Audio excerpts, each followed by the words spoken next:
నీ మిత్రుని గురించి నేనన్న మాట నీయందుగల ప్రేమాతిశయపు మైకం వల్లనే.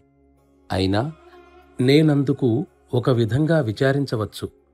కాని ఒక ముల్లు పెద్దగా బలంగా పెరిగినప్పుడు దాన్ని తొలగించాలని మాత్రం గుర్తుంచుకోవాలి. సాధారణంగా దాదాపు అందరిలోనూ కొంతవరకు స్వార్థం ఉండటాన్ని మనం చూస్తాం. కాని హద్దులు దాటినప్పుడు అది తీవ్రమైన దోషంగా పరిణమిస్తుంది.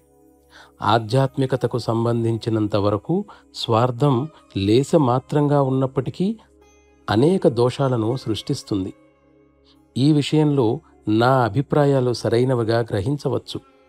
సంకుచిత మనస్తత్వము అనే పదాన్ని నేను ఉపయోగించాను. అది మతోన్మాదుల స్వాభావిక లక్షణాన్ని సూచిస్తుంది. అది బయట పడనంత వరకు దాన్ని తీవ్రమైనదిగా భావించకపోవచ్చు. కాని ఆధ్యాత్మికతకు సంబంధించినంత వరకు అది ఒక బంధమే అవుతుంది. అందరూ అత్యధిక ప్రశాంతతను, సౌకర్యాలను కోరతారు. వారి ఈ కోరికలను దైవమే తీర్చాలని అనుకుంటారు. ఆయన తీర్చనట్లయితే తమను నిష్కారణంగా అలక్ష్యం చేస్తున్నాడని ఆయనను నిందించి దైవాన్ని పూర్తిగా నిర్లక్ష్యం చేస్తారు. దాని ఫలితంగా వారు ఎల్లప్పుడూ అసంతృప్తికి, నిరుత్సాహానికి గురవుతారు. వారికి మానసిక ప్రశాంతత అన్న ప్రశ్నే లేదు.